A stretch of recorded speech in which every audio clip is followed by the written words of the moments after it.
আজ আমি চরকির জনপ্রিয় সিরিজ মাইসেলফ অ্যালেন স্বপনের এক্সপ্লেন করব। এই সিরিজটি এতটাই জনপ্রিয় যেটি সম্পর্কে নতুন করে কিছু বলার নাই। সাসপেন্স থ্রিলার গল্প যারা দেখেন তাদের জন্য এই সিরিজটি মাস্ট ওয়াচ একটি সিরিজ। আর খুব শীঘ্রই এই সিরিজের দ্বিতীয় সিজন বের হবে, তাই চলে আসলাম প্রথম সিজনের কাহিনী নিয়ে। সিরিজটিতে নাসিরুদ্দিন খানের অভিনয় এক কথায় অনবদ্য। আপনি বলতে বাধ্য হবেন নাসিরুদ্দিন খান জাত অভিনেতা, এবং সিরিজটির পরিচালনায় আছেন জনপ্রিয় নির্মাতা শিহাব শাহীন। তো চলুন আর কথা না বলে দুর্দান্ত এই সিরিজটির কাহিনী শুরু করা যাক। ভোরবেলা কক্সবাজারে নিঝুম দ্বীপে কয়েকজন ড্রাগ স্মাগলার নৌকা থেকে নামছে। একজনের নাম স্বপন এবং আরেকজনের নাম বধূ। স্বপন তার উস্তাদকে কল করেছে, কিন্তু সে কল ধরছে না। এর জন্য তার মেজাজ অনেক গরম, কারণ বধূর মুখ থেকেই শুনতে পাই যে সরকার মাদকের বিরুদ্ধে যুদ্ধ ঘোষণা করেছে। তারা যখন সাগর থেকে স্তূপের কাছাকাছি পৌঁছায় তখন স্বপন কেউ আসার শব্দ শুনতে পেয়ে বধূকে চুপ থাকতে বলে। ঠিক তখনই পুলিশের যৌথ হামলার শিকার হয় তারা। সেখান থেকে অ্যালেন স্বপন ও তার বন্ধু পালিয়ে যায়। এর মধ্যে অ্যালেন স্বপন তার এক সহযোগীকে ফোন দেয়, কিন্তু তার সহযোগীও ফোন ধরে না। এরপর আমরা দেখি স্বপন একটি গাড়িতে করে পালাতে যায়। তখনই সে দেখে পুলিশ সবাইকে চেক করছে, তাই সেখান থেকে নেমে জঙ্গলের দিকে চলে যায়। সেখান থেকে স্বপন তার একজন বন্ধুর বাসায় যায়। সে ছিল বার্মান নাগরিক। তার বন্ধুর নাম ছিল মঙ্কু মনু। প্রথমে দরজাটি খুলতে চায় না, তখন স্বপন দরজার উপাস থেকে বলে, মিলিটারি আসুক, তোরে সাথে নিয়ে মরমু। বার্মার নাগরিক বলে, কি পুলিশ তোমার জামাই আদর করবে? তখন ভয়ে মঙ্কু দরজা খোলে। তখন স্বপন ঘরে ঢুকে বলে যে তাকে বার্মার বর্ডার পার করে দিতে, এজন্য সে তাকে 10 লক্ষ টাকা দিবে। প্রথমে 5 লক্ষ টাকা আগে দেয় এবং বাকি টাকা বর্ডার পার করার পরই দিবে। এতে মঙ্কু রাজি হয় এবং সে বলে পরের দিন সকালে তারা রওনা দেবে।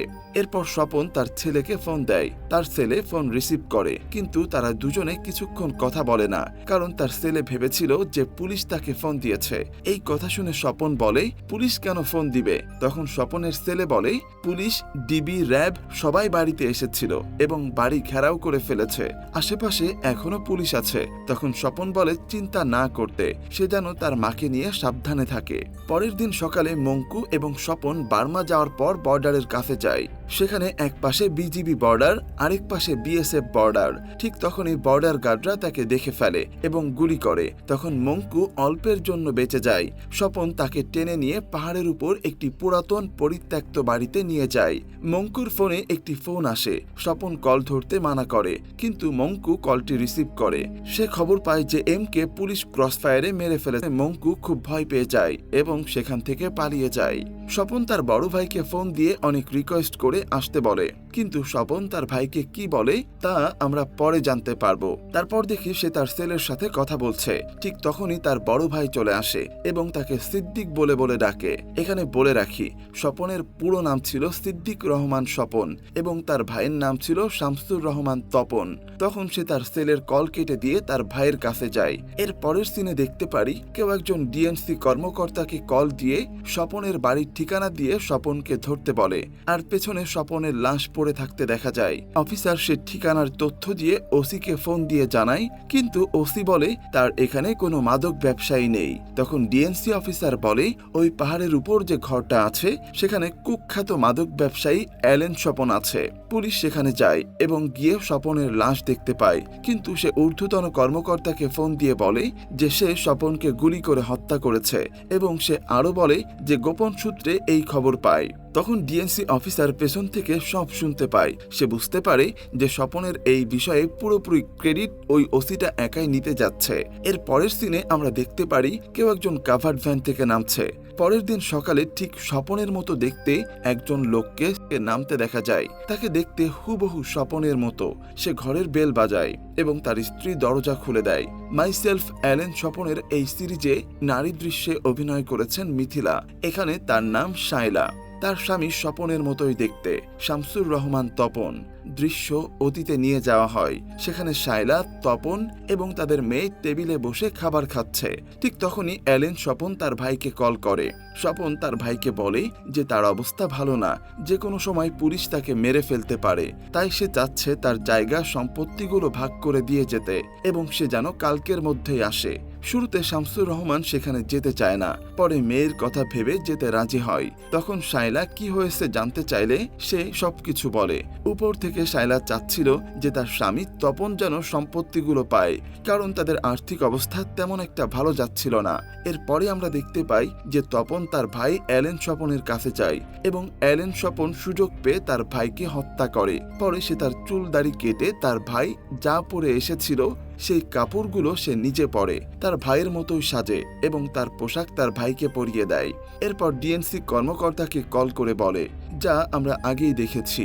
মানে আমরা বুঝতে পারি যে কাভার্ড ভ্যান থেকে যে লোকটি নেমেছিল এবং শামসুর রহমানের বাড়িতে যে এসেছে সেই হচ্ছে অ্যালেন স্বপন। বাড়িতে ঢোকার পরই স্বপনের কথাবার্তা, চালচলন কোনো কিছুই শামসুর রহমানের মতো লাগছিল না, যার কারণে শায়লা অবাক হচ্ছিল। শায়লা বলে, কি হয়েছে তোমার? কক্সবাজার থেকে আসার পর থেকেই তোমার সবকিছু অন্য রকম। স্বপন আলমারির চাবি দিয়ে ব্যাগ থেকে টাকার প্যাকেটটা আলমারিতে রাখে। শায়লা দেখে জিজ্ঞেস করলে সে রেগে গিয়ে বলে, স্বর্ণ এনেছি তোমার জন্য, পরে দেখাবো। এই বলে সে বাথরুমের দিকে চলে যায়। শায়লা স্বপনকে বাজার থেকে লেবু নিয়ে আসতে বলে। সে লেবু নিয়ে আসার সময় পেছন থেকে বাড়িওয়ালা শামসুর রহমান বলে ডাকতে থাকে। স্বপন প্রথমে বুঝতে পারে না, পরে যখন বাড়িওয়ালা তাকে বলে যে এই মাসের বাড়ি ভাড়া তো দিলে না, স্বপন তখন একটু চুপ থেকে বলে, দিয়ে দেব।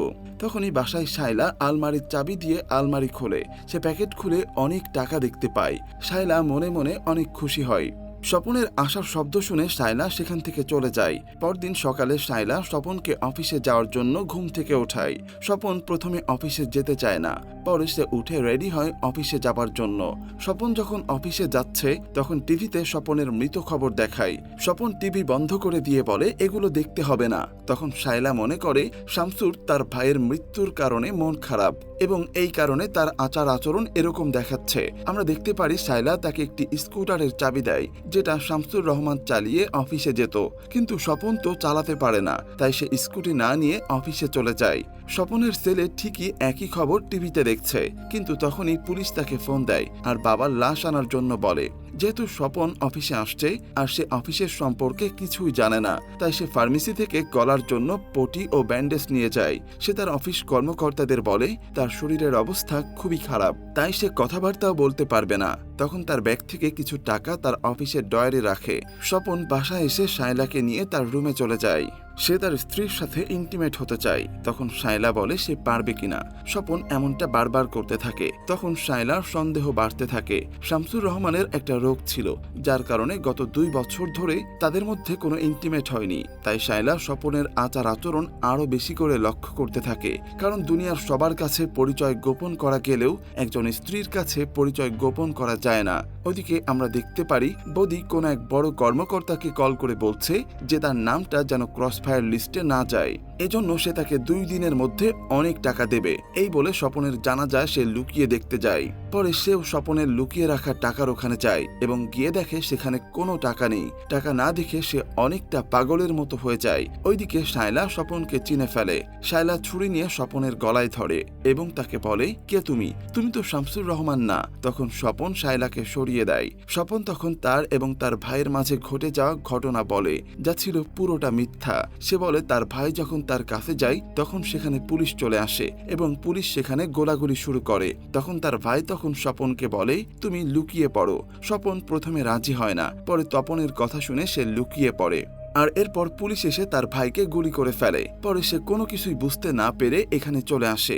ওইদিকে আমরা দেখি স্বপনের ছেলে জাদু। স্বপন এবং তার বড় ভাই শামসুর রহমানের ছবি দেখে অনেক অবাক হয়ে যায়। সে তার মাকে জিজ্ঞেস করে, এই লোকটাকে অনেকটা তার বাবার মতোই দেখতে। তার মা বলে, এটা তোর চাচা, আগে এখানে আসতো, এখন আর আসে না।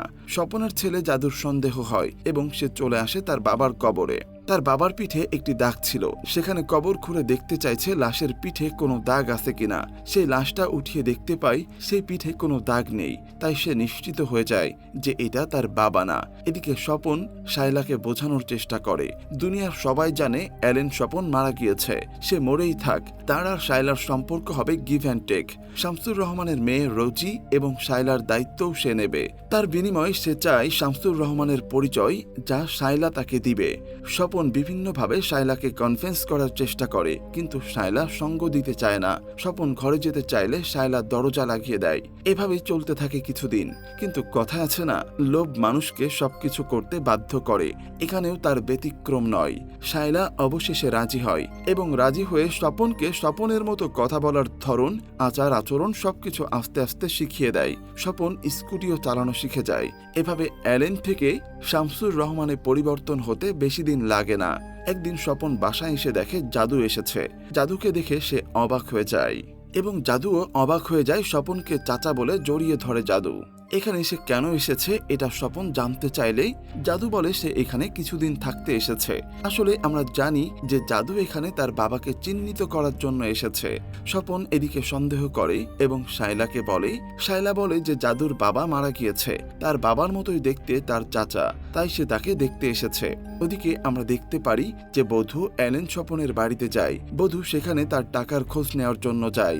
বধূ স্বপনের স্ত্রীকে কোনো ব্যাংক অ্যাকাউন্টের নাম্বার, কোনো খাম বা কোনো কিছু দিয়েছে কিনা জিজ্ঞেস করে, কিন্তু স্বপনের স্ত্রী বলে যে আমাকে কিছুই সে দিয়ে যায়নি।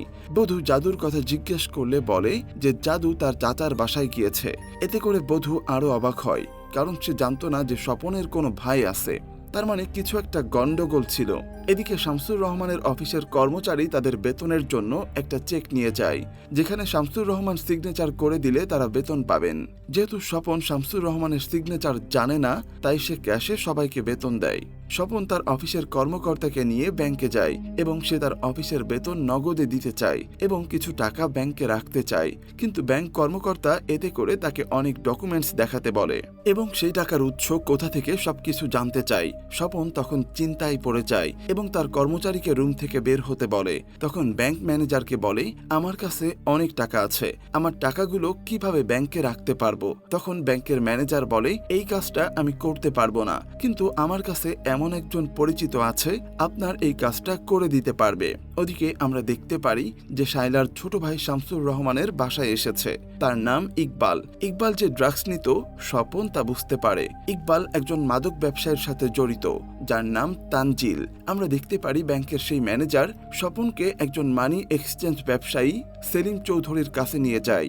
সেলিম স্বপনকে জিজ্ঞেস করে আসলে কত টাকা ব্ল্যাক থেকে হোয়াইট করতে চাচ্ছেন। তখন অ্যালেন স্বপন বলে, টাকা আবার ব্ল্যাক হোয়াইট হয় নাকি, money it's money. Salim Chowdhury তার কথায় সম্মতি দেয় এবং জিজ্ঞেস করে কত টাকা সে ব্ল্যাক থেকে হোয়াইট করতে চায়। অ্যালেন প্রথমে 50 কোটি টাকার কথা বলে। পরবর্তীতে সেলিম চৌধুরী আসল টাকার পরিমাণটা জানতে চাইলে 150 কোটি টাকার কথা বলে।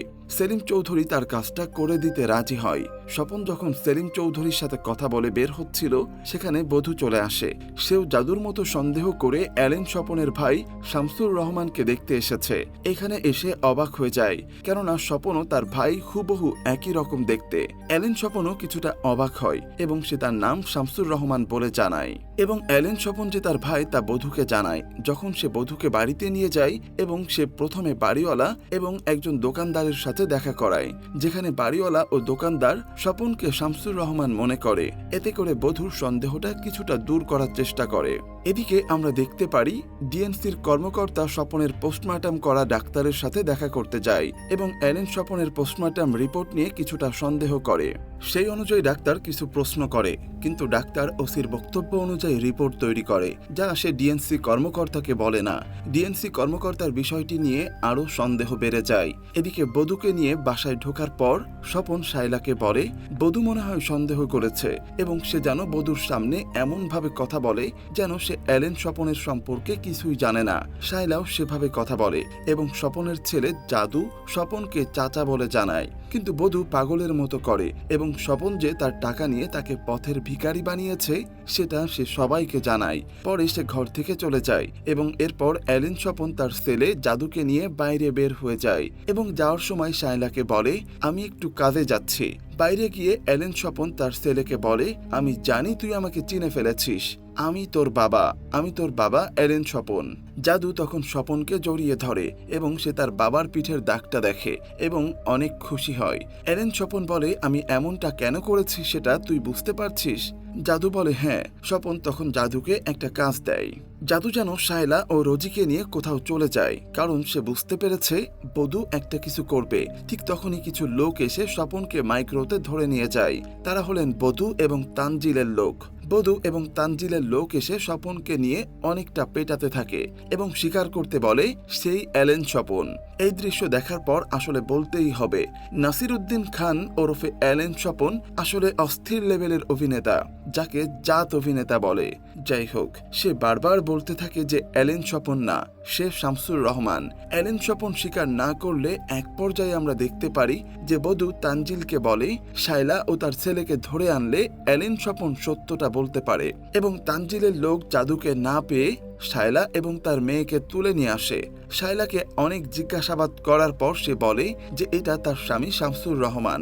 পরে যখন শায়লা মেয়ের মাথার উপর বন্দুক ধরে তখন অ্যালেন বুঝতে পারে শায়লা সত্যটা বলে দিতে পারে। ঠিক তখনই স্বপন বলে, মিথ্যা হলেও তুমি বলো আমি অ্যালেন স্বপন। আসলে সেখানে একটি কথার গেম খেলে। পরে শায়লা বলে যে সেই অ্যালেন স্বপন। তখন তারা বুঝতে পারে না যে মিথ্যা বলছে নাকি সত্যি বলছে। পরবর্তীতে আমরা দেখতে পারি জাদুকে তারা ধরে নিয়ে আসে। জাদুকে জোরপূর্বক স্বীকার করার জন্য বলা হয় যে অ্যালেন স্বপন তার বাবা, কিন্তু জাদু বলে উনি আমার চাচা। তখন বধূ রাগের মাথায় জাদুকে গুলি করে হত্যা করে ফেলে। আমার কাছে এই সিরিজের সবচেয়ে হৃদয় বিদারক হলো এই জাদুর চরিত্রটি।